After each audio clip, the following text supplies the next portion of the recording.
pile au moment où vous vous dites « Allez, c'est bon, je vais être productif », bam, il y a ces chefs-d'œuvre qui sortent. Salut tout le monde, c'est Xavier, bienvenue sur WatchMojo français. Aujourd'hui on se retrouve pour un beau top 20 des meilleurs jeux en monde ouvert de tous les temps. Before that happens, I want Mr. House knocked out of the game. A quick 1-2 punch, with you doing the punching. Pour cette liste, on va regarder la crème de la crème des jeux qui laissent les joueurs explorer de vastes paysages qui grouillent de secrets à découvrir. Notez que dans un souci d'équité, on va se contenter d'un titre par franchise. Allez, on attaque tout de suite le numéro 20. Another trophy for the Manson. Numéro 20, Far Cry 3. It is brave to swim a storm, but to sunbathe on a beach with pirates, insanity. Ça en dit long que Ubisoft a cherché à se surpasser pendant 7 ans. Les FPS paraissent souvent linéaires, et bien que l'histoire ici puisse l'être un poil, il y a un tas de choses à faire sur l'archipel de Rook Island. Un tas de choses bénéfiques et imprévisibles.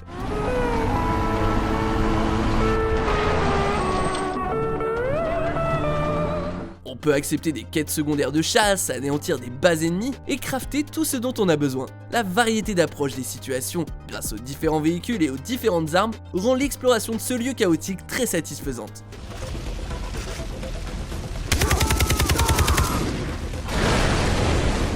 Numéro 19, Subnautica. L'espace intimide. Et ça vaut aussi pour l'exploration des bas-fonds de l'océan.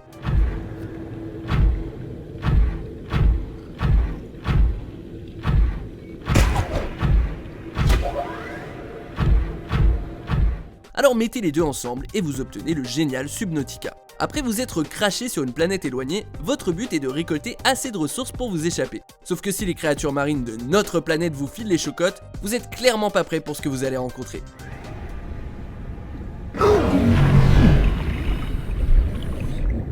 Subnautica sait parfaitement comment vous garder en alerte tout le temps que vous explorerez son monde obscur et dangereux.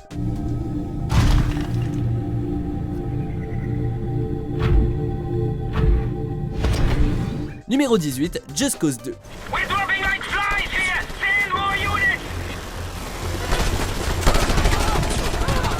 Voilà comment on fait une suite plus grosse et plus ambitieuse. Just Cause 2 reprend tout ce qui a fait le succès de son prédécesseur, mais dans de plus grandes proportions. Les joueurs vont bien plus se marrer à déchaîner le chaos sur cette île plus grande et qui dispose de bien plus de véhicules et d'armes.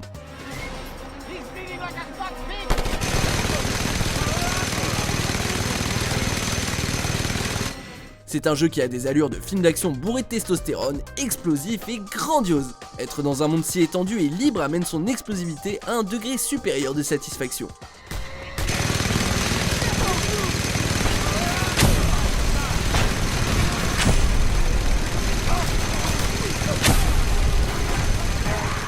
Numéro 17, Stalker Shadow of Chernobyl.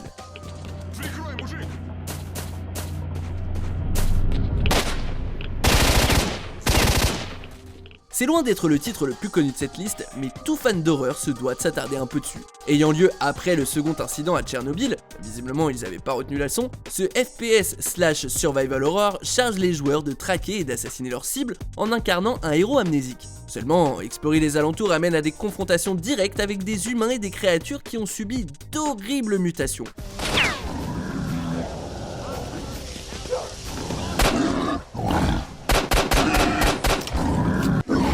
C'est un jeu incroyablement lugubre et un décor tout aussi morne à découvrir. Don't forget about the mines. A mine picker makes only 2 mistakes in life. Numéro 16, La Terre du Milieu, l'ombre du Mordor. I had a family once. A wife and a son. And I buried them along with everyone I ever knew. On attendait de l'ombre du Mordor, le jeu le plus ambitieux de l'époque établi dans l'univers de J.R.R. Tolkien, d'offrir un monde gigantesque et périlleux. Et à soit loué, il n'a pas déçu. Se déroulant entre le Hobbit et la communauté de l'anneau, les joueurs parcourent les terres et y incarnent un archer du Gondor en quête de vengeance. Pour essayer d'assouvir votre soif de vengeance après le massacre de votre famille, vous pourrez décimer des légions d'orques et d'urukai. Tout ça a encore plus de poids grâce à l'inventif système Nemesis du jeu. Trying to cause a distraction? Nothing will distract my blade from your neck. Numéro 15, The Simpsons Hit and Run. 2, 4, 6, 8, you suck, I'm great, da da da da, you I hate. Prenez la famille qui squatte depuis le plus longtemps la télévision, mixez-les avec GTA et vous obtenez un truc qui est bien plus marrant que ça en a l'air. I fought the law and I won! Springfield est envahi par les aliens, ce qui provoque évidemment un tas d'événements tous plus dingues les uns que les autres. Il y a bien une liste d'objectifs, mais conduire n'importe comment en ville est franchement un gros kiff. Si jamais vous rêviez de conduire à travers cette ville de dessins animés mythiques, c'est ce qui s'en rapproche le plus. Here we are! Now give me a green pill. It helps with the screaming. Numéro 14, Marvel's Spider-Man. Okay, Rhino. Let's wrap this up. L'exploration est une des clés des jeux en monde ouvert, et il y a peu de jeux où on y prend autant de plaisir que dans Marvel's Spider-Man. Se balancer à travers New York avec tout un tas de capacités est incroyablement fluide, et on peut toujours accomplir un tas de trucs en chemin.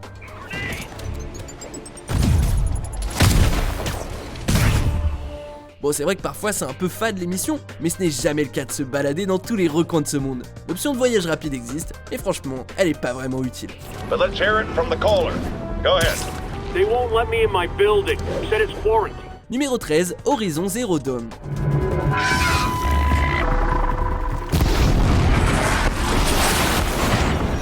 Un monde futuriste où les humains sont revenus à des sociétés tribales et d'énormes animaux mécaniques errent sans contrainte. Ne faites pas croire que ça vous donne pas envie de découvrir les secrets de ce monde. On donne aux joueurs un véritable arsenal pour faire face à ces bêtes mécaniques, qui sont d'ailleurs variées.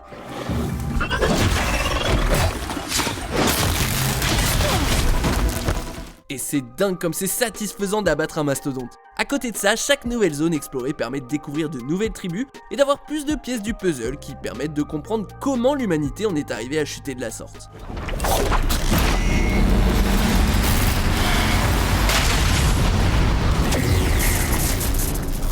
Numéro 12, Dark Souls.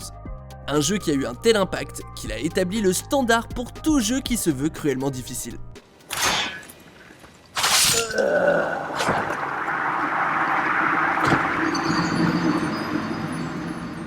Dark Souls a ça d'unique dans les mondes ouverts qu'il est labyrinthique. Cela dit, l'exploration reste conséquente, tout comme l'apprentissage des nombreuses, très nombreuses erreurs qu'on fait en affrontant les ennemis hyper chauds du jeu.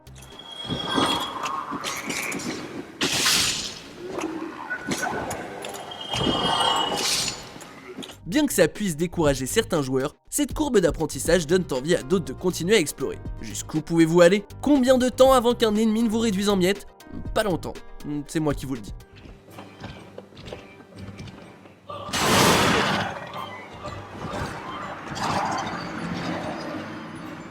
Numéro 11, Nier Automata. You okay? Good thing I landed that direct hit. Uh-oh. You'll die.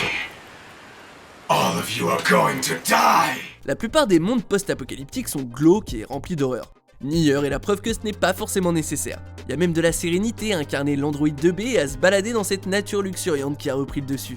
Un paysage paisible, très bien accompagné par la musique du compositeur Keiichi Okabe.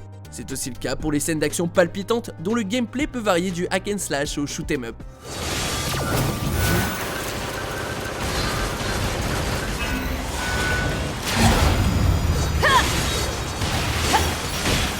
Et j'aborde même pas l'intrigue complexe qui fait réfléchir. What path will you take? It's up to you to decide. Numéro 10, Fallout New Vegas. Et ouais, le spin-off de Fallout par Obsidian a gagné sa place sur la liste, contrairement aux titres principaux de Bethesda. Et c'est plus que mérité. La plupart des jeux de la franchise sont appréciés pour leur gameplay en monde ouvert.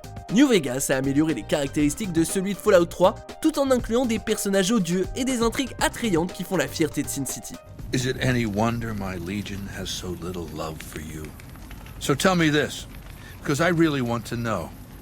I am feared, with good reason.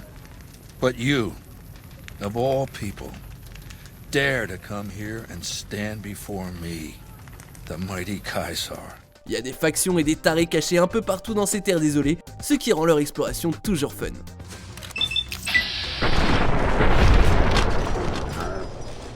Numéro 9, Assassin's Creed Odyssey.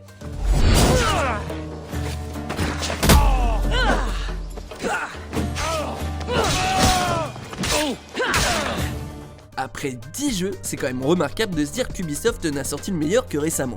Jamais la Grèce antique n'avait eu l'air si vivante dans un jeu, grâce aux îles luxuriantes, pleines de vie sauvage et de contenu.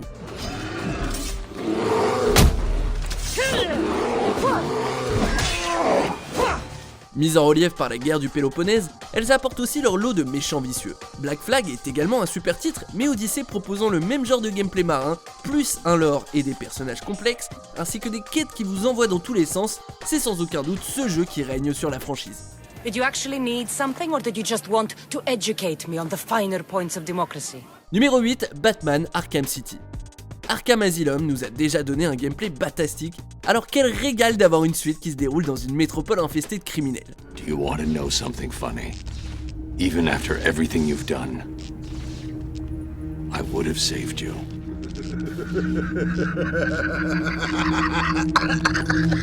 Batman a l'une des meilleures galeries de bandits de tous les comics. Étant donné que chacun de ces malfrats propose plusieurs quêtes et que les rues grouillent de voyous, il y a du pain sur la planche pour le justicier masqué. Take it easy.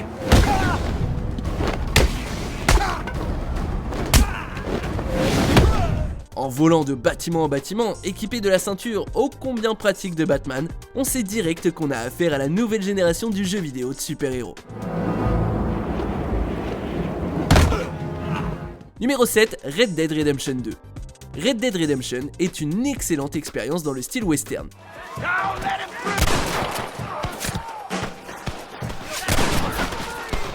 Mais sa suite, en termes de retranscription de la vie au vieux Far West, c'est une masterclass. Il y a des trucs à faire partout où on va, que ce soit la chasse, le vol, les primes, la résolution de meurtres, ou même juste chevaucher son fidèle destrier. C'est le genre de jeu qu'on ne veut jamais finir, un monde d'aventure quasi parfait dans lequel on veut juste vivre pour toujours. Got him and gonna kill him, unless you bring me John Marston, right now.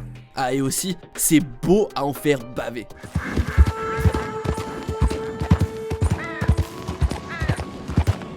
Numéro 6, Metal Gear Solid 5, The Phantom Pain. Well, I'm sure you'll see the bigger picture eventually.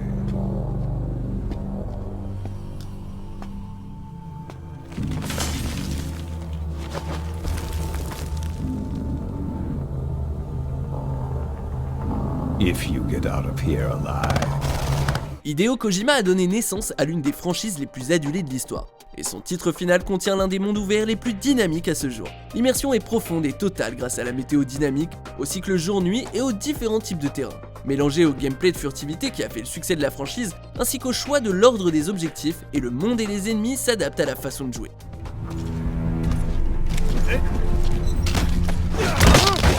Ça force positivement les joueurs à modifier leur façon d'approcher chaque situation.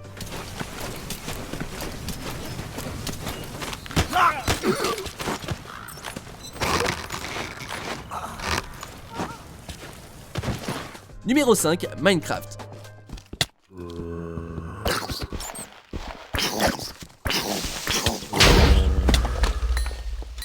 Si vous cherchez un jeu qui vous donne des objectifs, Minecraft n'est probablement pas ce qu'il vous faut. Par contre, si vous cherchez un jeu qui laisse libre cours à votre imagination, où vous pouvez bâtir votre propre monde ouvert, alors, soyons clairs, vous y jouez depuis des années.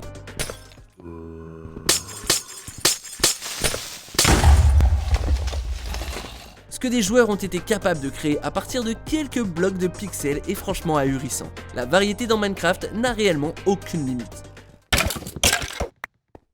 Numéro 4, Grand Theft Auto 5. GTA en a connu des titres mémorables. Rien que San Andreas, ça tue. Mais en matière de carnage à travers une ville gigantesque, Rockstar a toujours su s'améliorer.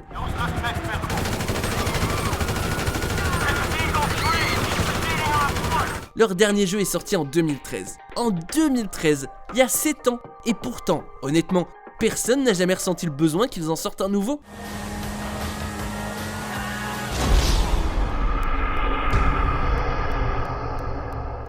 Il y a tellement à faire qu'une énorme communauté en ligne s'est bâtie, le jeu étant tellement addictif, c'est comme s'il y avait plusieurs jeux dans un seul merveilleux jeu.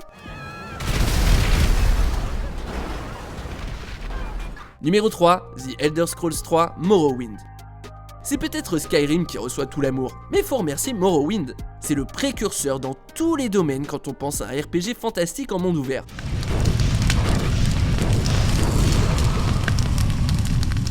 Et puis pour l'époque où c'est sorti, c'est extrêmement impressionnant. C'est une expérience 100% libre qui vous laisse vous aventurer dans l'inconnu et tracer votre propre chemin.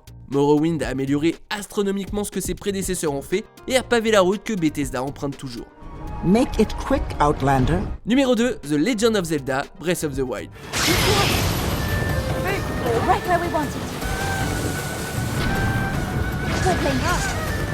On a tellement entendu la phrase « Nintendo a réinventé la franchise » en parlant de Breath of the Wild que ça a presque perdu de son sens. Pourtant ce n'est pas exagéré, Hyrule n'a jamais paru si grand, si réel ou aussi vivant.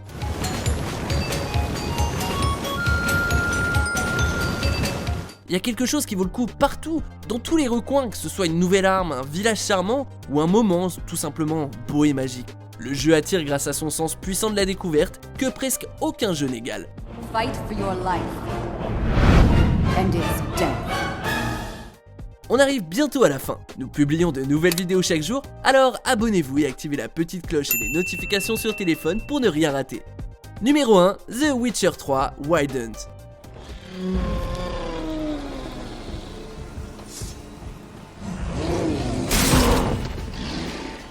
On l'a déjà dit sur cette chaîne et je vais le redire, The Witcher 3 est un succès retentissant pour ce qui a trait à la fabrication d'un monde jouable.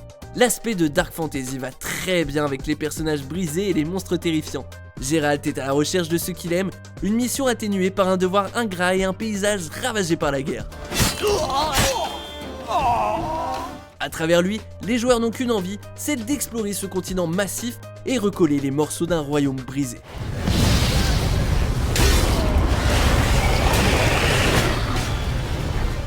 J'adore la liberté et le sens du détail qu'on retrouve dans les jeux en monde ouvert, et entre The Witcher et Assassin's Creed, j'ai dû passer des centaines d'heures à inspecter les moindres recoins. Comme toujours, merci d'avoir regardé cette vidéo, dites-moi en commentaire ce que vous pensez de notre sélection, et checkez cette autre super vidéo de Watch Mojo français.